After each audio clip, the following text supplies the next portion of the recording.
Hello and welcome to the Fantasy Wildcard. I'll be your host this week, Matt. You can follow me on Twitter at MattFFDynasty. We've got a great show coming up today with a great guest, but before we get to that, I'm going to introduce the co-host first. First up, we've got Kev, who you can follow on Twitter at Dynasty_Goat. How are you doing, Kev?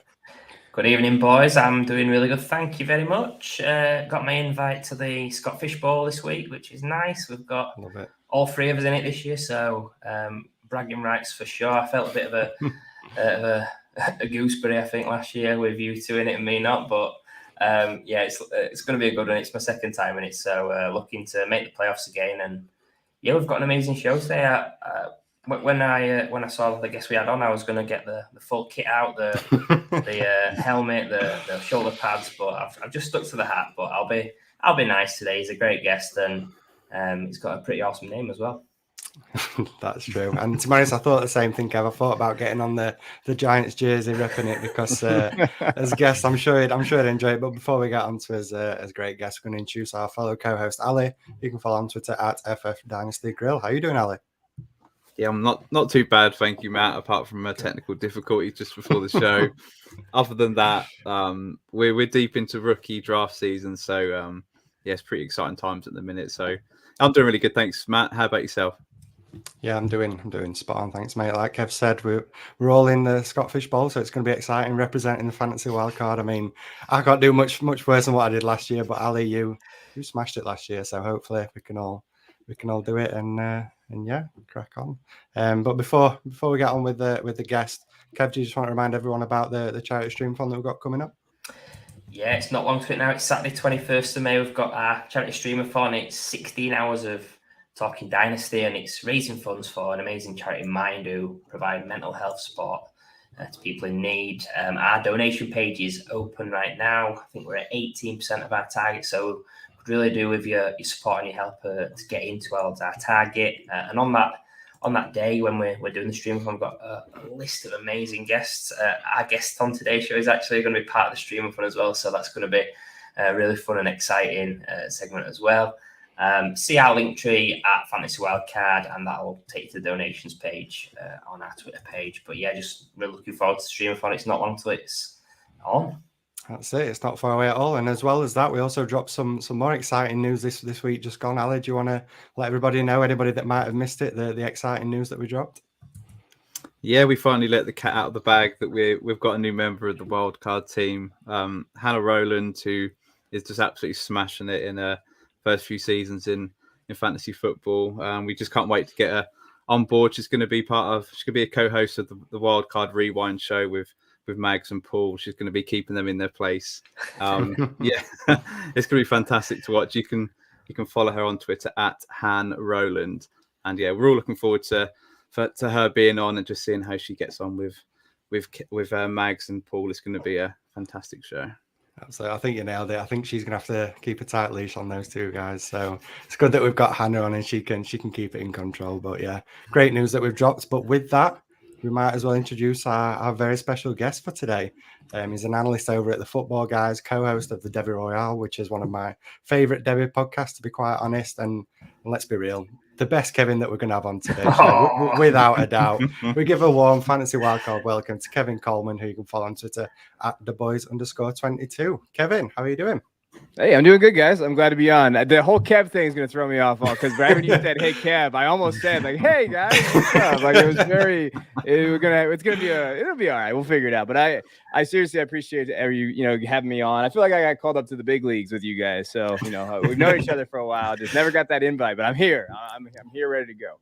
That's it. It's been a long time coming, this one. Obviously, we all get on with you really well, Kevin. So it's great to have you on. And I think we need to establish, boys, what we're going to do there. I think Kev is going to be our Kev, and okay. Kevin, we're going to give you the full title. All right. Kevin for making me feel old today, man. I appreciate it. I am definitely old, so that's fine. That works.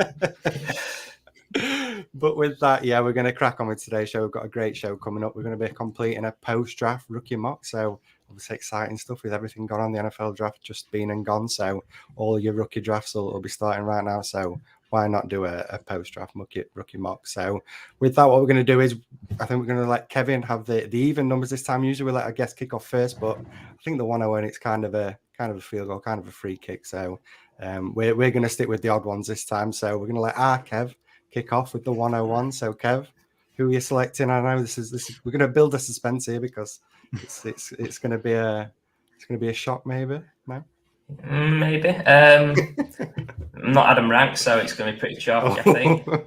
Shots fired. Love it.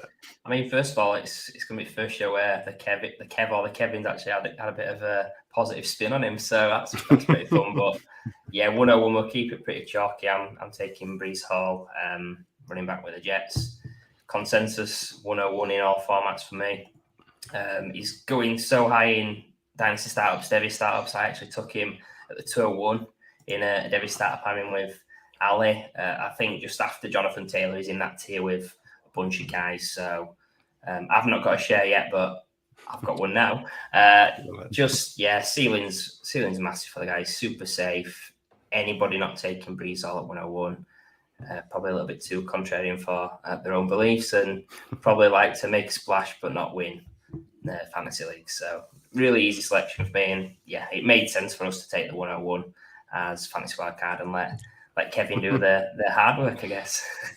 Yeah, absolutely. Kevin, have you got any feelings on Breece Hall obviously going over to the Jets? I've seen people, I don't know if you know this, Kevin, but I'm quite a big Michael Carter guy, so I'm interested to know what's your feeling on this situation, because I personally I'm done with Michael Carter.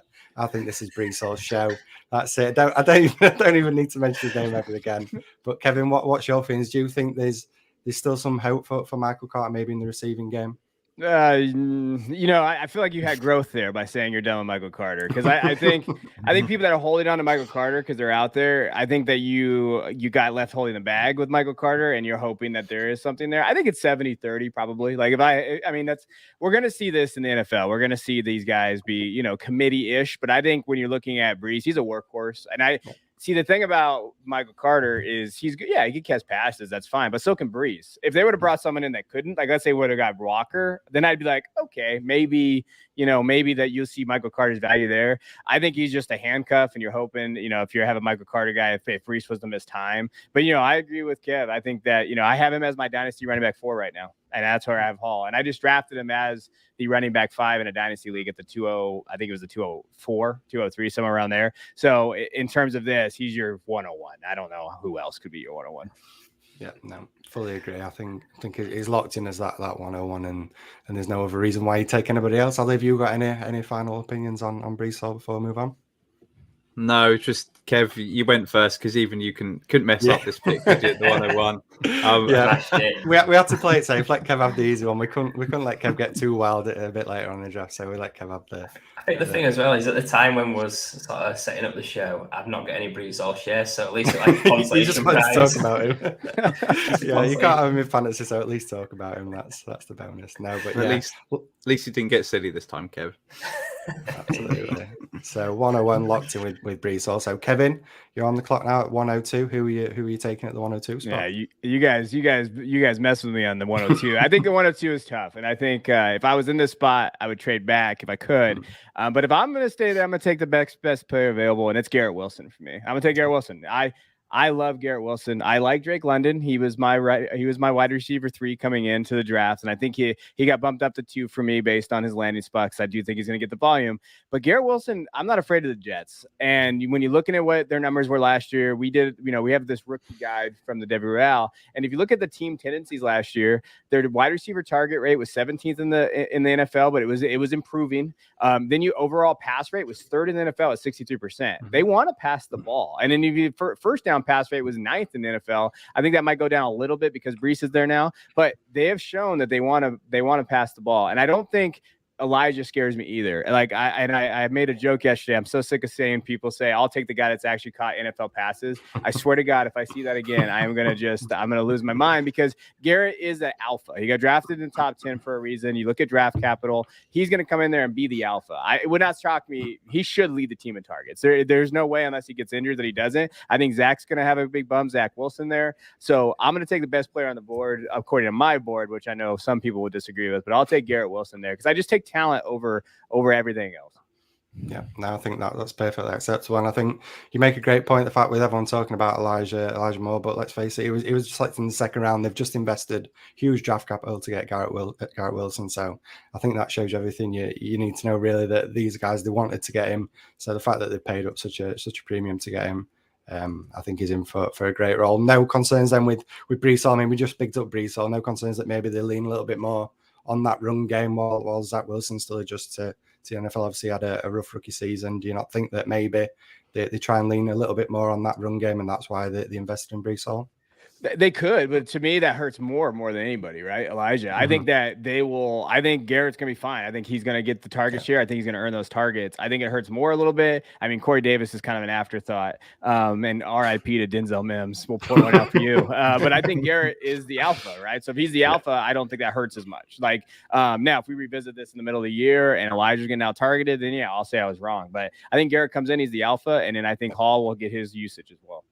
Yeah, no, spot on. I think, like you said, that 102 spot, I think it's just pick your poison in it when it comes to that. I think a lot of people are going to have all different players select at the 102 spot. We know the 101's obviously Brees Hall, but yeah, we put you under a bit of pressure there with the 102. But I mean, that's why I've got you on, Kevin. We've got to give you the tough ones. We can't let you have a layup right at the start. So, yeah, 102 gone for Garrett Wilson, and a great selection. So, Ali, we're going to move on to you now with the 103. Who are you taking here? Yeah, I'm actually going to take the second running back. I'm going to go for Kenneth Walker, and I would be taking him at 102. So 103 is an easy decision for me to take Kenneth Walker. And like you said, Kevin, you're not afraid of the Jets. Well, I'm not afraid of the Seahawks. I think Kenneth Walker's in for a massive role this year, right out of the bat. I think you got Rashad Penny, who I know me and Matt are huge fans of. It's RIP to him, I'm afraid. It's just the fact that poor Matt he's eating this offseason. We said it on the last show, Kevin. I had an absolute shock in about 10 minutes during the draft. I mean, the Giants selected Wan'Dale Robinson. It was just a terrible 10 minutes. Thankfully, I fell asleep and missed it all. But yeah, when I woke up, it wasn't a great surprise to wake up to. Yeah, so just talk about Penny. I think I said he's missed 29 games so far in his 4 years in the NFL. So he's just proved that he can't stay healthy. I know when he did stay healthy last season, he looked fantastic, but they clearly want to run the ball more, the Seahawks. So they've selected Walker to be that guy. I think he will be the number one right out of the gate. And he only got draft capital a few more spots below Brees Hall. So I think I'm all in for Kenneth Walker. I've already got 3 shares of him already, and I feel really good about it. So Kenneth Walker, and then of course we saw the video posted on Twitter of him catching that ball, proving that he can do it. So it just adds to the whole package of Kenneth Walker. So for me, it's an easy decision, 103, to take Walker. Yeah, it's funny that you went for it. I've got a Twitter thread lined up on who are we talking about? Kenneth Walker, that's the one. And yeah, I was just going to highlight why I think he should be the 102 personally, just because of Kev. I know we spoke about it. It's like that running back premium, that positional value that you're getting at running back. I mean, there's only really 2 guys that stand out for me in this class. So I think personally you should go at the 102. The fact that how dominant he was running the ball, first in forced missed tackles, first in yards after contact in the NCAA, just shows how much of a dominant runner he is, and the fact that the Seahawks want to run the ball so much. I think all signs point towards him being absolutely dominant. He's just got to get past Rashad Penny, and like you said, Ali, the fact that he's struggled with these injuries, he's 1 injury away from a huge workload, and in terms of fantasy, it's hard not to get excited by that. But Kevin, Ali just alluded to the fact about his receiving work in college football. Do you have any concerns with that? Do you think it's just down to the scheme, or do you think it's a little bit deeper than that? Do you think maybe there should be concerns about his receiving ability? I think it's in the middle. I think you have to take into concern a little bit because he didn't get the work right and he didn't get the targets there. But I don't think he can't do it right. Like I think that if he's offered, he's going to be fine. I like the Walker pick. I think Walker's fine. I think if you need a running back, you have to take him there because after these 2 guys, it gets really there's a clear tier break, and then you start reaching, and that's where you don't want to put in your dynasty teams. But I think it's fine. I think that he's going to be okay. I wouldn't expect 40 to 50 catches a year, but if he can get in that 30 range, then you're really happy. I feel like if you can hopefully get him there.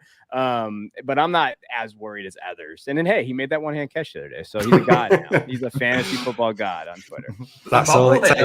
If he bobbles it in NFL, they're getting smashed. It'll be tipped up in air and he's getting battered. So, Kevin, it doesn't matter. All you've got to do is have that one training camp video on Twitter, and that's it. Your fantasy stock, it goes through the roof. But yeah, Kenneth Walker, like I say, a great pick at the 103. But now we're going to move on to the 104 spot. Kevin, we're back to you. Who would you take at the 104? So I gotta take London here. I'll take London and Atlanta. I think target wise, and I'm kind of a fraud. I'll be honest, guys. I took London before Wilson in a startup. I just want to be clear, transparent there. Part of the reason why was because just because I didn't have any London shares. So kind of like Kevin, I think I want these guys, but yeah. I think London found him in a good spot. I just worry about his quarterback play. I think Ritter would be better for him. If Ritter was to kind of get that starting job somewhere there in the season. I don't think it's as locked in as week one as everybody keeps saying. I think Mariota's going to start. But overall, I think that, 800 yards and like 6 touchdowns would be a pretty good season. Is 60 catches somewhere in there. And then you're really with London, to me personally, it's next year. Like, hey, if they get that upgrade or whatever that case may be, then you're going to maybe see a ceiling. I think that London's the type of guy that you can maybe go grab in the middle of the year if he's having a down year on a team that's like, competing, and maybe you can kind of get him. That would be my target range, but you got to take London here, in my opinion. No, I think that's fair enough. And it's funny that you said about taking London. I know Kevin and Ali, I think you're in the league as well. I took London. I think it was the first wide receiver off the board, just because I wanted to have that one share just in case, like you said yourself, Kevin. So yeah, I can fully understand why you've done that. But my question back to you is, it's kind of an interesting one. You kind of hinted that maybe he could have a struggling season, but who do you think would have the most receiving yards between him and the tight end Kyle Pitts? Who do you think it leads in terms of receiving yards? So I think Pitts will, just because he's been in that system for the second year. And I do think they're going to kind of scheme him different ways. And I think that you're going to see kind of the red zone. I think London, everybody expects London to be that guy. I think it's going to be Pitts as well. But again, they're all capped on their quarterback play. Marcus Mariota is not a good quarterback, everybody. Like I know that people have been talking him up a little bit. Like he's not. He's a good fantasy quarterback in terms of like, if you get the rushing side, you're gonna get that. That's fine. I just worry that he's gonna cap these guys' ceilings again. And if we're looking at a second year where Pitts' ceiling is capped, these Pitts owners are gonna lose their freaking mind, because they were expecting, Randy Moss. We keep seeing all the analytic people out there. Everybody keeps saying these things. And I think that situation does matter too from the quarterback perspective. And I would definitely, like, the reason why I would take Wilson anyway is because I think Zach Wilson is better for him in the next couple of years than what London will have. So I still think Pitts, though. I think Pitts will lead that team.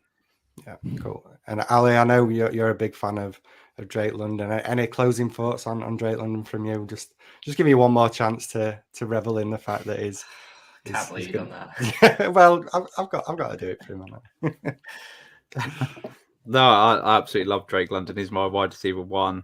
I'm not so afraid about the quarterback position, just because of the competition that he's got for targets in Atlanta. I think by default he's going to get peppered with plenty of targets this year, and we've seen contested catches he's fantastic with, and he's sneaky fast. I think he's faster than we all realize, and it's going to be a hit in Atlanta, I think. And then next season, who knows what the quarterback position is going to be? They could be doing an upgrade, so it could be even better for Drake London in 12 months' time.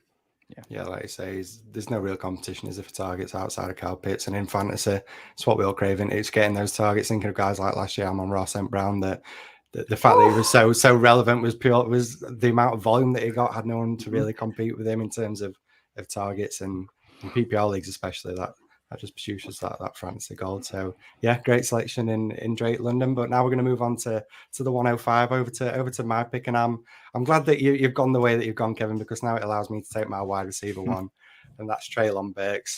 Spoke about him on the last show. Still absolutely in love with him. I loved him coming into the NFL draft. The fact that he's so versatile, the great season that he had last year. Just really excited for him. And then the fact that he landed on the Titans, I said on his last show, if you'd have told me before the draft that he landed on the Titans, probably wouldn't have been too happy about it, if I'm quite honest. But the fact that AJ Brown got moved for him to then fill that wide receiver one spot over there, I'm backing on him, and I love him as my wide receiver one. I just think that the Titans, I feel like it's going to be a great fit for him. We talked about over at Arkansas how he was used over there. I feel like the Titans probably looking for a guy that could be used like he was over there at Arkansas. So the fact that he can come over there, getting looks in different ways, short routes, maybe even a few like jet sweeps, things like that. Just hopefully creative usage on him and getting all those targets. And like we just said with London, if he can get all those targets, and I believe he can in Tennessee, again, there's not much competition at the moment with no Julio there. And as I say, AJ Brown moving on, it's just, I think it's all setting up quite nicely for Trey Lundberg to have a really solid rookie season. So Kevin, have you got any thoughts on Trey Lundberg? What's your feelings on his arrival at Tennessee? Do you like the landing spot? I don't want to keep hurting you, Matt. I'm worried about this spot a little bit. And the only reason why is like the team tendencies when AJ Brown was out there. I mean, the wide receiver target rate last year in the NFL was 26th, 58%, not great. Overall pass rate was 30th in the league. And then you're looking at first down pass rates, 32nd, because they're definitely not passing on first down with Derrick Henry. They just don't do it, right? Like, I think Robert Woods being there, depending on that injury. And I like Nick Westbrook a kind. Like, I'm going to give a shout out to my boy Nick. Like, I think he's there. But I do think he found a good spot. He's going to start, right? So if he can get those targets and gets there, I just worry about Tannehill. What is Tannehill now? I think they're going to get out of that contract because I think they can next year, and it's $100 million. They're not paying Ryan Tannehill $100 million. Like that's just a poor investment. So again, what does his outlook look like? And I think he needs time as someone who's in Debbie who watches it too. I think that, that offense wasn't great at Arkansas. There was a lot of scheme touches, which was fine, but refinement is what he really needs. So I think patience is the word I want to look for with Burks. Like, I think people need to be very patient with him. I think he needs time to develop, but this spot, he's a top 5 guy. Like, you got to grab him somewhere in there. So you kind of smashed my pick, but then said he's a top 5 guy. So I'm just trying to, I mean, in this draft class for sure. Yeah. No, I appreciate it. And Kev, have you got any thoughts on Trey Lundberg? I know he's a guy that he was high on, then you kind of went a little low on, and now kind of maybe back in again. I mean, I think the way the show's going, it's been pretty bang on so far. I think I had Garrett Wilson, my one before the draft. I've moved him slightly down to wide receiver 2, but I just think Burks and London, they're very similar in the sense that they're going to get through on the rookie season on volume, really. And then I think you're looking for that QB change, that QB upgrade to really see that talent shine. Whichever order you go, I think you can't really go wrong with any of those top 3 guys. But yeah, it's going to be interesting to see the Titans, what actually happens after Derrick Henry. Do they keep that philosophy with Vrabel? Yeah. Or do they open it up a bit more? And I guess the same could be seen in Atlanta as well. That they've got guys with ties to the Titans, so maybe they end up playing more run heavy in the future. But you'd like to think that with Pitts and London on board. Yeah, absolutely. So with that, now we're going to move on to the 106. Kevin, we're back to you. Who would you take at the 106 spot? So yeah, I need a visual board so I know. So it's Hall, Walker, London, Wilson, Burks, right? That's kind of the top. That's yeah. it. And that's usually the top 5 in most leagues that I see. I'm going to take Jameson Williams from Detroit. I'll take JMO. I'm a big JMO guy. I do think that he went to an interesting spot. I hate Jared Goff. I am not a Goff guy. I think that he's very been limited, but he's going to probably play in that Z spot. I like him a lot. I think he's a very good complement to Amon-Ra and DJ Chark. And I do think too, you don't move up for a guy that you're just going to throw deep to. And I think that's the thing. They use really good draft capital for Jameson. He's not just going to be a deep shot guy. I read an article recently about that. Like, oh, well, it limits his cap. They were talking about how, Goff can't get it there, which isn't necessarily true. Goff does. He's not that bad. He can make passes to Jameson, but I think that they're going to just use him over the middle. I think that they're going to use him a lot of different ways. I think they have a plan for him. You don't move up without a plan, and that excites me for his prospect. And I think that you're looking in there, they can move him in the slot, his breakaway speed. He's already ahead on his rehab. Like, I'm all aboard the Jameson train. Love it. And to be honest, you've definitely got 2 backers there. Me and Ali both high on Williams. Kev, maybe not quite as high as what we are. Absolutely not.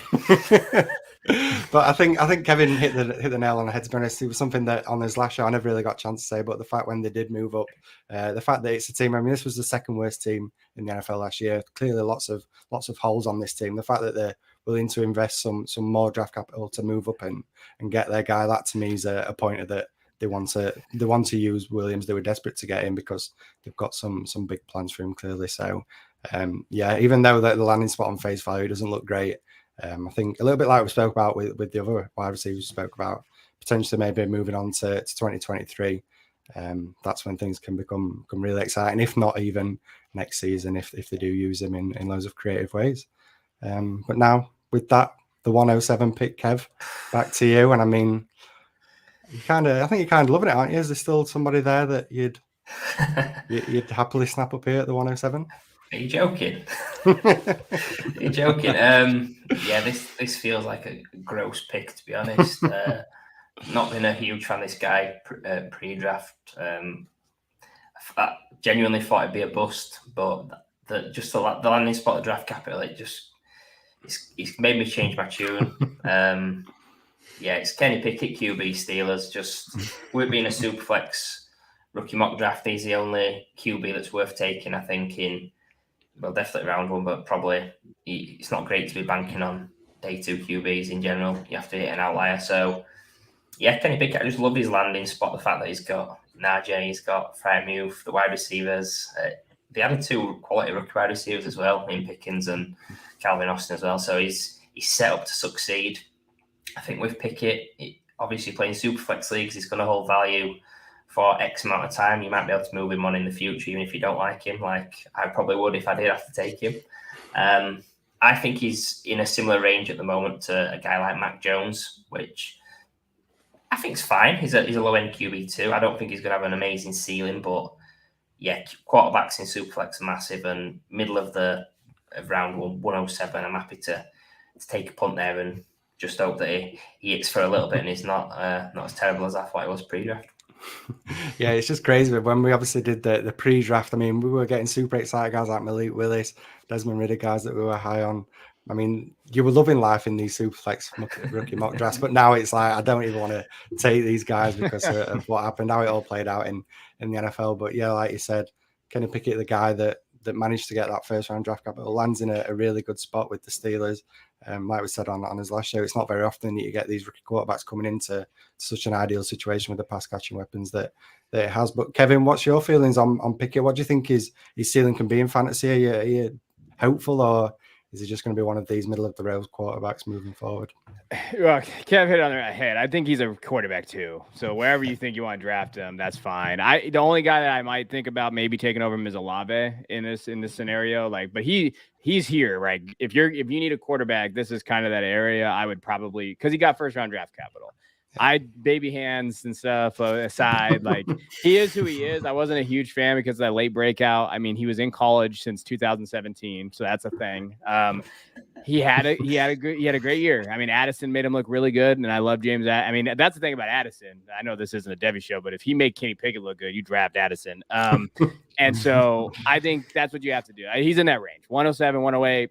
If you take him, that's fine. You're hoping for him to look good, and then if you can flip the asset, that's great. If not, you have a quarterback too, and you're on your league. But Mac Jones is a good comp. That's a really good comp. Yeah, that's it. It's just one of those really safe picks, and you'll look back, probably don't feel too great about it. But I mean, you've got yourself a solid quarterback in your super flex. While they're not sexy, they're not fun to have. They're still viable options in terms of fantasy. But you've kind of hinted now, Kevin. We're on to you at the 108. I think you just touched upon who you probably take, since you said you'd probably took him over Pickett. But who are you taking at the 108 spot? I'll take Olave. I think shocking. And Jay, to be real, like I was not an Olave guy, and I always, Jeff, who I'm a co-host with, he loves Ohio State, and it's an unfortunate trait about him. But he's been a big Olave guy. I just think he went to a spot where he's going to play immediately in the slot. I think that he can be the wide receiver one. I don't know, the news of Michael Thomas still not being ready. Like I don't know what happened to Michael Thomas. That is bad. Whatever's going on with that foot and injuries and stuff. I mean, realistically, Olave could be the highest producing wide receiver this class this first year. Like really, he could, like just based on targets. And you would look at the target rate and everything there. Jameis coming back. And that's the key for me. Is Jameis going to be 2019 Jameis that he let it fly? And that's the Jameis I want if I'm an Olave guy. Like that's the case. Now, if he's last year's Jameis, who played well, but kind of played within the system, then I get a little more concerned. But he's going to get peppered with targets. Olave is going to get peppered on that team. And so if you can get him at the 109, 108 in that area, I'm all aboard. Yeah, to be honest, he's a guy that I wasn't super high on personally before the NFL draft, but like I said, the situation he lands in, the fact that the Saints moved up to get him as well, kind of shows that they wanted to get up and get the guy. So all those things point towards, again, talking about a rookie wide receiver that could see plenty of targets. And in terms of fantasy, that's obviously something that we're super excited about. Any concerns about the production maybe that he had in college? I believe he didn't have over 1,000 yards, did he, in any of his seasons at Ohio State? Is there any concerns there, or do you just think now that the opportunity is there for him in New Orleans to get those targets and produce? I mean, I think he's there. What is he, right? So if you're drafting him as a wide receiver 2, you'd be fine. But if you think that he could be a wide receiver 1, I think you're overreaching on his ceiling. He scored touchdowns, though. He had 35 touchdowns. I mean, he found the end zone. And so I think he can do that as well. I think he's a very good red zone threat because I think he's a refined route runner. He might be, I mean, I love Wilson's route running. I know some people make fun of him because he hops, but I think Olave is close, very close to that. Like, I think when you're looking at Olave, what he was able to do last year, in that offense with talented guys around him, I'll give him a little bit of a break there. No, spot on. That's perfectly fine. And I think, at the 108, like you said, I think there's a bit of a tier break now. We've hit that tier break. Yeah. So you're just going into these second tier guys, and Olave, like we said, great situation and hopefully can produce as a rookie. So with that, we're going to move on to the 109 spot. Ali, we're back over to you. Who are you going to take at the 109? Yeah, and I want to praise all of us, to be honest, because it's felt the way it should do. And this person that I'm going to take shouldn't be taken ahead of all of the other guys that we've already taken. And it's Sky Moore, and it's the guy that a lot of people are getting excited about because of that landing spot mainly with the Chiefs. It's perfect for him to produce from year one. And I think with that, I've seen a lot of people draft Sky Moore ahead of Chris Olave and Jameson Williams, which I think is a big mistake because the talent of those two is far greater than Sky Moore. Although we all quite like Sky Moore coming into the process, but we realised that there was a tier of them 6 wide receivers, and Sky Moore wasn't one of them. So just be careful not to overreact with Sky Moore's landing spot. But it is a fantastic landing spot. The Chiefs really like him, and I think he's going to be a really good wide receiver, a good fantasy producer. But again, he's not going to be a wide receiver 1 in my eyes. He's going to be a wide receiver 2. That's his ceiling. So he's not going to be replacing Tyreek Hill. He's got a decent skill set. But the 109 is whereabouts I would draft him. I wouldn't draft him any higher. So I think that we've done massively well to draft the right people in the top 8.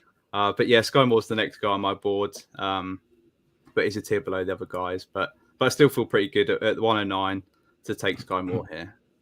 Yeah, definitely a guy that's really interesting. Again, like we said, with the landing spot over with the Chiefs, with Tyreek Hill moving on, there looks to be a slot opening up for him. It's funny that everyone seems to get excited about the potential opportunity, though. It's like everyone's forgot that Travis Kelce's there, one of the best tight ends that we've seen ever pretty much in the NFL. Juju Smith-Schuster going over there. I feel like there's probably a little less targets than what we're expecting, but yeah, there's no doubting that the landing spot's great. Kevin, what's your feelings on Sky Moore landing with the Chiefs? Any concerns that, as I say, he's competing for targets with Juju, a guy that could maybe take a step forward, being a little bit disappointing the last couple of years, but obviously moving over to the Chiefs. But yeah, what's your feelings on Sky Moore? Yeah, no, I'll hit it on the head. I wouldn't take him anywhere above this where he went. Like he actually went at 104 in one of my leagues. Wow. And that meant he was wide receiver 2. He got taken ahead of Garrett Wilson in one of my leagues. And I almost, I really shit myself. I hope I could say that because I was just like, what is happening here? Because that is a clear just landing spot. But again, too, we talked about this on the Debbie Real with him. Like, I like him at the 109 or 110. That's fine. But again, we think that we're smarter than NFL teams, and we also think we can project in the future. So people are just looking at Sky and saying, oh, well, they'll move on from Juju.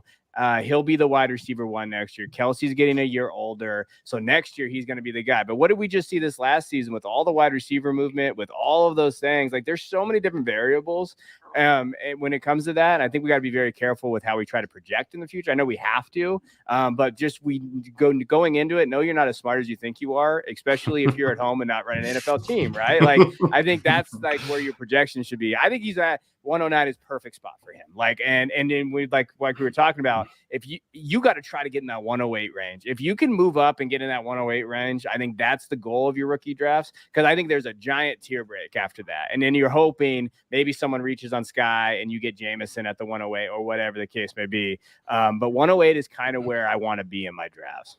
Yeah, it's funny that you say that about Jameson landing at 108, because I've not seen it in any of the drafts I'm in. He never seems to fall to that spot, probably because I'm taking him earlier if I can take him. But yeah, I think you're definitely right with that. People probably overreacting a little bit to the landing spot when maybe they shouldn't. But like you said, people love to think that they know more than these NFL GMs. But we all like to think that, we've seen when we've done his research for his rookie guys and things like that we know more than these NFL GMs. But at the end of the day, it's all just wishful thinking. Kev? I was just going to say as well, like Sky Moore, everyone's losing the marbles over like the landing spot, the Chiefs, etc. But they had 2 first-round picks and they didn't take Sky Moore. So maybe it was a case of he fell to them rather than it was coveted by them. So yeah, I'm a massive Kelsey fan still. I'm a massive fan of Juju. So he's got a little bit winning over to reach his limits, I guess. But yeah, I think him and Watson are very close for me, but I don't want to spoil the rest of the show. Yeah, well, you've gone and kind of maybe hinted at possibly the 110 spot. We've got Kevin. Back to you. Who are you taking at the 110? This is really me. Can I trade this over to Kev? No, you're sticking with it, Kevin. You got an offer from me. I'm gonna get yelled at by you guys on this pick though, and I can't take Watson here, and I wish I could. I can't take James Cook because it's too early. And so I'm going to take George Pickens, and I'm going to grab my guy from Georgia.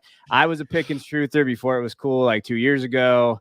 It's not the talent's not what I'm concerned about with Pickens, because I think he landed in a good spot. I think he'll take Claypool's role and it won't be that big of a deal. I think the writing was on the wall with them moving up or getting Pickens and going after it.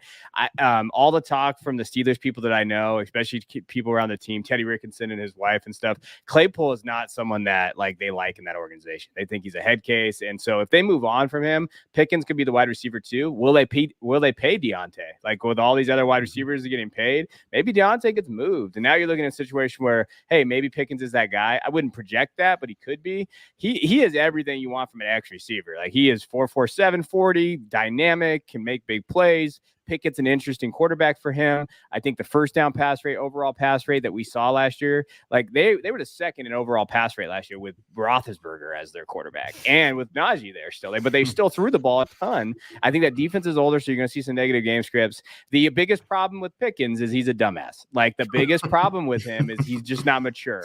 Spraying people with water bottles. He was also right before the draft, he was with his teammate who got in a car accident who was drinking, and the teammate got arrested. Like these are things with Pickens is now, are you okay taking that risk on him? And I think that's what you have to decide. But I am, because I'm a ceiling guy, and I think he was the wide receiver 1 heading into the colleges last year, and then he tore his ACL. So I'll take the ceiling, but I knowing that it could blow up in my face. But me knowing that, I'm okay, because I'm like, hey, this is really just a risky pick. But after 108, like I said, I'm okay with taking a risky pick. Yeah. No, personally, I absolutely love it. He's who I would have taken it at the 110 spot. That's where I've got him on my board. Kev, I know that you were high on him pre-draft. And like we said, landing in a situation where potentially, maybe in a year's time, it could be the wide receiver 1 over there in with the Steelers. People always going about the quarterback play that they had. Obviously, Big Ben over there. I mean, Kenny Pickett, while we're not super high on him, can he really be much worse than Ben Roethlisberger? I'm not so sure. So, yeah, personally, I absolutely love it. Like you say, shooting for that ceiling. And I was going to touch upon it. I feel like I'm not obviously the Devy guy, Kevin, you are, but Kenny Pickett, not Kenny Pickett. I'm George Pickens. What am I doing with my names today? I'm having an absolute nightmare. George Pickens. The Kev threw you off. And I'm contending with Kevin, and now I've got to deal with Pickett and Pickens. It's all going wrong. But yeah, I feel like he was the wide receiver 1 in Debbie circles like this time last year, obviously before the injury, and because of the injury, he seems to have slid down people's board. But I think talent-wise, he's got to be right up there. So yeah, shooting for that upside. And kind of annoyed, to be honest, because it's me up next at the 111, and you've taken the guy that I would have gone for. So put me on the spot a little bit here, and with the 111, I'm maybe going for one again that might be a bit of a surprise, maybe a little bit lower in other people's rankings. But I'm going for David Bell, obviously selected by by the Cleveland Browns. Yeah, I mean, Kev, I know you're probably looking at Watson there, but personally, I've like I said on the last show, really, I've got my concerns with Watson. But David Bell is a guy that produced from such a young age. He's got so many things going for him. Obviously, the big knock against him is that athleticism, the fact that he struggled at the combine, didn't really run a flashy 40 time, but I think that the production is there. Lands in a spot with the Browns on face value again. You'd probably say, well, it's the Cleveland Browns, but now Deshaun Watson over there, who knows how that's going to play out when Deshaun Watson does play. The fact that Landry's moved on, it just feels to me like there's some opportunities there. Yes, they're gonna run the ball a ton again with Nick Chubb over with the Browns, but I just really like the talent there again, shooting for that upside. I feel like he's a really strong player, and I'm happy to take a chance. Like we said, it's pretty much a teardrop after you get past those top guys. So again, I'm just going for my guys and guys that I think have that ceiling. So yeah, David Bell at the 111. Kevin, hit me with it if you want to slam my pick again. Feel free. I hate David Bell, man. I don't want to be that guy. But like, I was not really a David Bell guy going in. You know what it really is for Bell, and it's not Bell's fault. It's analytic guys jumped on Bell, and we have a war with the analytic guys because I think that because of the way I look at it, he was like, I think he was 7 picks away or 8 picks away from being a 4th round pick, right? Mm-hmm. Where are you drafting David Bell if he went 8 picks later? You're drafting him late 2nd, early 3rd, probably 4th round draft capital. You know what I mean? But to your point, he did land in a spot where now I have to take him seriously, which pisses me off because if it wasn't before this, I would have just been like, I'm so glad David Bell's out of my life, but now he's back in my life. So I think it's a little early. Like to me, I think we have him at 204, 205 range, I think, in draft evaluation. But again, if Deshaun is healthy, you're tied with Deshaun. If they don't bring anybody else in, I think that you're looking at that. Now I know there's Jarvis Landry talk still out there. If they bring someone in, then that I feel like it will definitely cap a ceiling. But I don't hate it because I think with Watson those guys are there. But I just think he's not an athlete. So yeah. I worry about his RAS score. I worry about his 4.65. I worry about all of those things. And then I also worry like if the Browns didn't reach on him or grab him where they grabbed him, where would you have taken him? I think that's my biggest concern. No, fair enough. I mean, just slamming my picks, Kevin. I don't want to be this guy. 2 out of 2. I mean, Matt, you like everybody I don't like. Yeah, I don't know what to do here. I'm feeling like a dick. Your next pick. I think if we don't have one, I will find one. It's a good thing. Okay, I promise. Well, the listeners will be glad to know that I don't have another pick in this draft. So. Okay. Well, shit. But I will say, like, where he went though is fair. Like where he went, if you're looking at that, I think he did get into a good spot. So if he has no competition, they don't bring anybody in. I mean, he could be okay this year. Yeah, that's all I needed. That's all I needed. Okay, but, good. But now we're moving on to the last pick. So I've got potential chance to get you back here, Kevin. So at the 112, who would you take here at the 112 spot? Oh, it's me again. You know what? I don't want to take James Cook. I'll take Watson here. I think, just based on athleticism, we've tied with Green Bay. I do think, when you're looking at what he could be, the last, like when they waited to day 2, if you think about the guys that they drafted in the 2nd round, the Packers have Devontae, Randall Cobb, Jordy Nelson, pretty good company to have. He's 6'4", 208. We saw what he did in the very, very run-heavy North Dakota State offense. So we're not going to look at a high production there, but he averaged 20 yards per catch. If he can do that with that athletic profile in Green Bay, I'll take that all day. And if you're tied to Aaron Rodgers, who I think is going to play, well, he should play at least 2 years, probably 2 more years. I don't hate that at the last round of a rookie draft in the 1st round, grabbing that kind of upside. Yeah, I think that's just it again. Going for that upside, the landing spot. It's great. Potentially the number 1 option there. I mean, who else have they got? Alan Lazard maybe is the guy. Wow, the Lazard hate. What is this, Alan Lazard? I said Alan Lazard could be the guy. I mean, Kevin's got it in for it. This is great. But yeah, obviously getting there. But like we spoke about on the last show, it's Rodgers. Can he trust those rookie wide receivers in previous years? If you don't hit and maybe have 1 or 2 drops, Aaron Rodgers, he doesn't tend to take well to people that do that. So Ali, I know you're. Well, I think Kev's the one that's the true Watson guy out of us lot. But yeah, the truth. But Ali, what's your feelings on Watson? Yeah, again, you're just shooting for upside at 112. There's not going to be a safe pick in this draft. So I think you're going for upside. The unknown, the fact that he's tied with the MVP, Aaron Rodgers, it could work out really well for a couple of years. So it's definitely worth the risk of taking him at 112 and definitely worth that risk ahead of James Cook, who should be taken a lot further down in this pick. And Kev, I'll give you the last word, as I say, the Watson trooper of the group. I just think that him and Sky Moore are like, we were talking pre-show about, I think you mentioned it, Matt, pre-show about guys you can't split. And I've already been flip-flopping like mad on Moore and Watson. I think Moore is more talented, but I think Watson's got better draft capital. The fact that they've tried moving up into round one, both round two wide receivers, but actually we know that Watson was coveted by the Packers and they were lucky to get him in the end.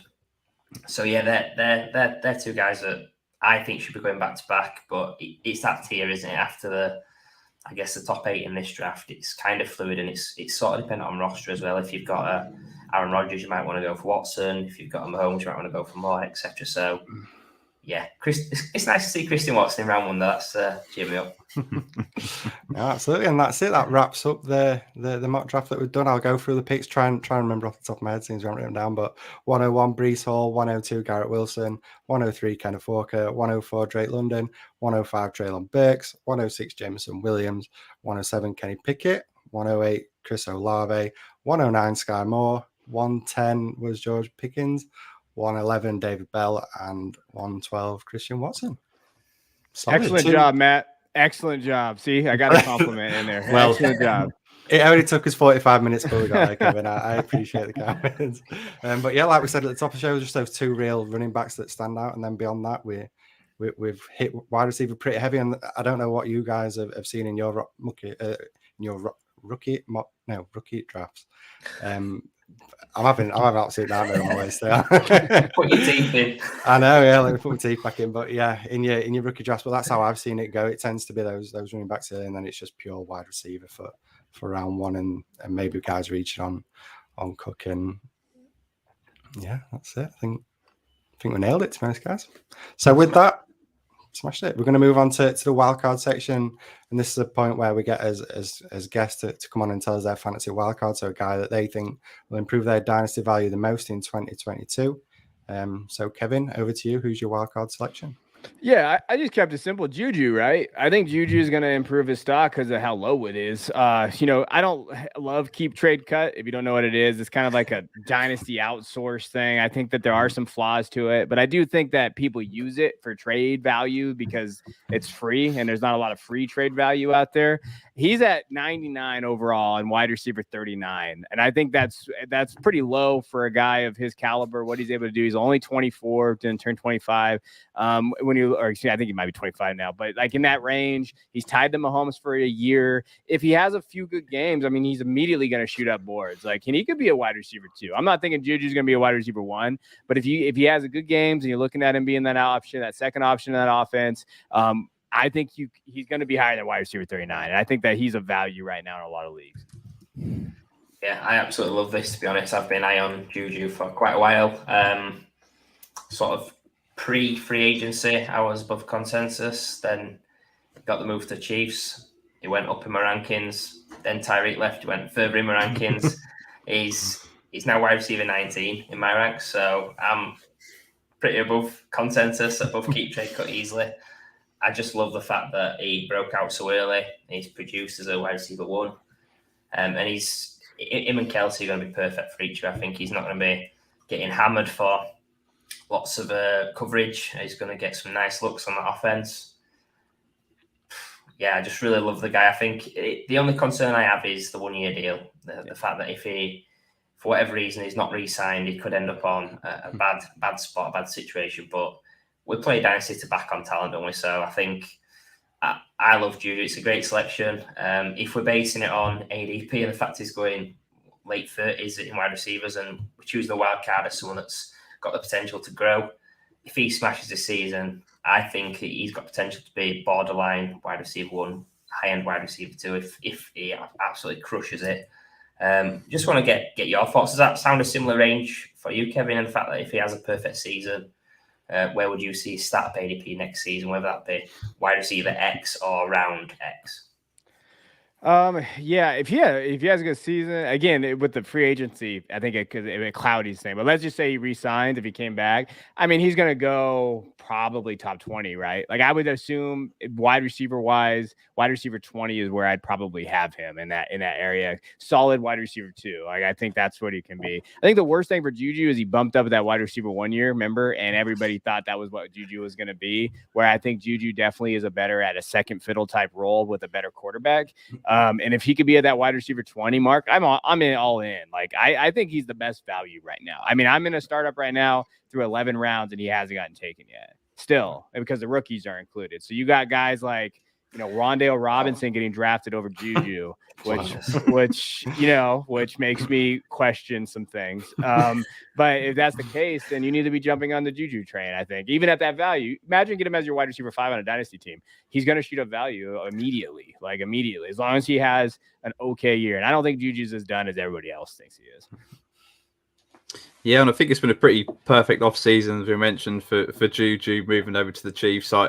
I've always been a bit lower on Juju just because I think he is always a wide receiver 2 who needs an alpha opposite him in the lineup. And I've always been out on him just because of my love for Deontay Johnson. I'm a lot higher on Deontay. And so it's been pretty perfect for Juju moving to the Chiefs. And we've seen the upside before top 10 wide receiver finish. So it wouldn't be shocking to see him finish as a wide receiver 1 again in the future. So just the fact that his price is so low, it's just got me back into Juju. So yeah, just a quick question for you, Kevin, is what do you think his price is in Dynasty right now? If you were to try and trade for Juju, in the thoughts that he's going to have a decent season and his ADP be higher this time next season, what do you think he would cost right now?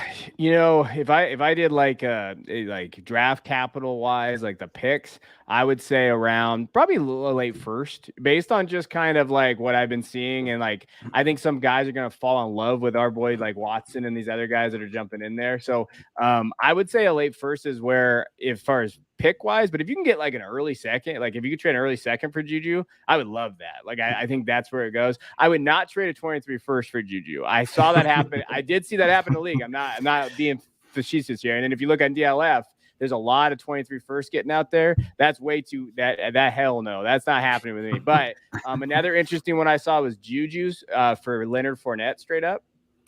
That's interesting because, you're looking at Leonard. I understand maybe grabbing Leonard Fournette and hoping next year he'll have it if you're a contender, you need a running back. And then I did see Juju and Travis Etienne get swapped. So, like, as far as kind of player values, I think somewhere around there. But a pick values late first, I would love to get like an early second.